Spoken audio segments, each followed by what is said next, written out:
Good afternoon, and welcome to today's lunch break with the Rabbi. Today is Wednesday, January 13th. It is the 29th day of the month of Teves, which makes it the eve of Rosh Chodesh.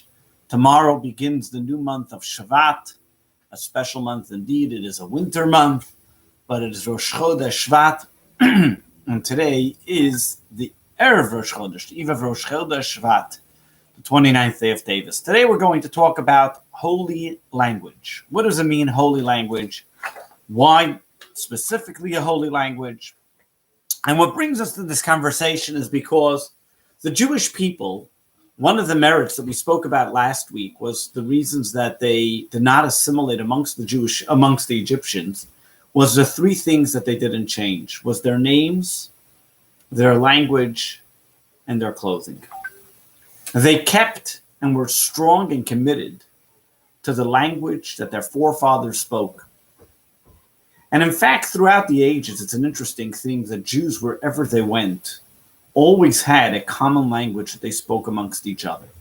Whether it was Sephardic Jews that spoke Ladino or Ashkenazic Jews that spoke Yiddish, there was that language.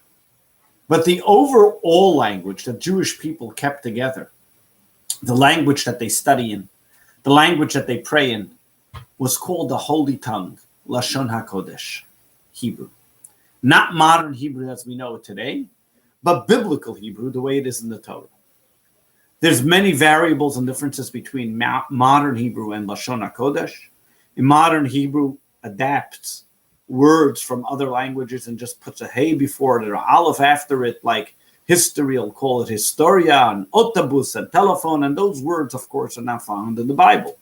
When we talk about the holy language, it's not only the language that's spoken in the Bible, but the way we look at the language to adapt it into the way we speak.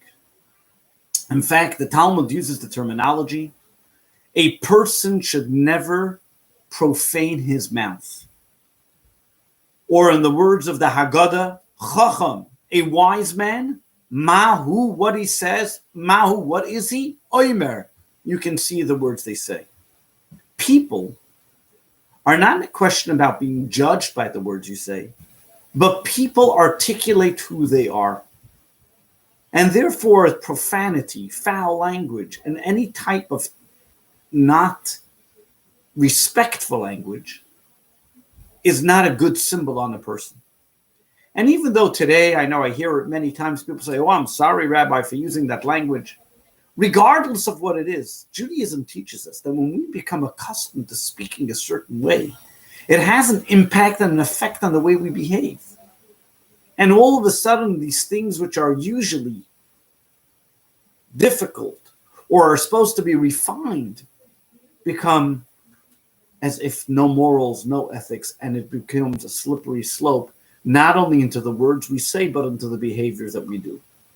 And for that reason, when we talk about a holy tongue, a holy language, that Hebrew, that Lashon HaKodesh, the Bible speaks of, the Bible teaches us how we can speak in a holy way and not profane our words and not become, so to speak, foul by the words we say. What is it? So take, for example, the Kabbalah explains that you will not find in the Holy Torah, in the words of the Bible, any words that will describe clearly the reproductive organ. There's terminology for it. There's other words that may describe it, but there's no word for it specifically in the actual Hebrew. At times it's called the milah, the place where the person is circumcised. It could be called the reproductive organ, but it doesn't have a specific name. So too to many things which are, so to speak, modest, or things which are supposed to be private. The Torah doesn't give any specific terminology to it because they are that, private. In fact, the Talmud uses the terminology and says everybody knows why a person gets married. But a person who profanes his mouth to be able to articulate and make it part of his vocabulary and vernacular, they then have profaned it, and they, even if they have a decree for good for 70 years, then God forbid it gets ripped. The Talmud describes the carefulness of how a person should be so sacred in the words that they say to make sure that they are holy, thought out, and particular. And it goes on to explain that the Bible, that we know that the words that are found in the Torah are the blueprint of the world.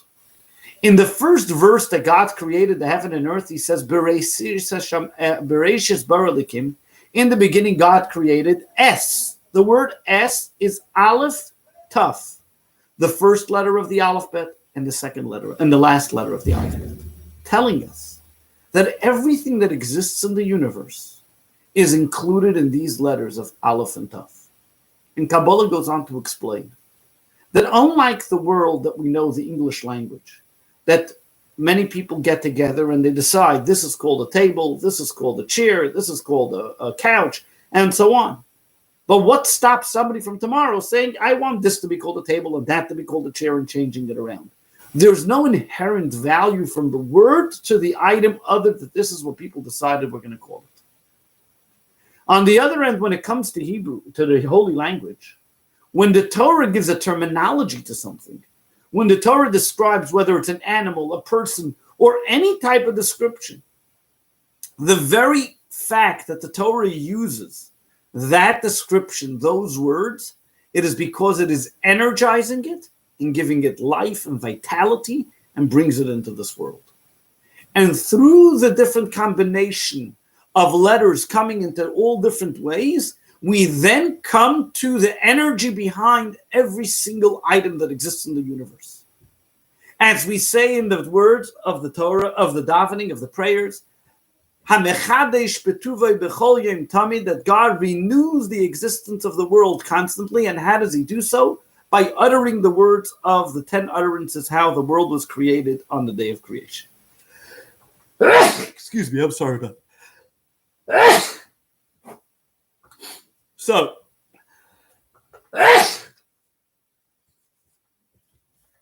sorry about that. Even I have to sneeze at times. So, what the Torah over here is telling us, that every single thing that we have in the universe is created by these divine utterances, and the letters of the alphabet put them together accumulatively. Take, for example, in Hebrew, the word for truth versus the word for lies. The word for truth is emes, aleph, mem, taf. The word for lie is sheker, shin, kuf, reish.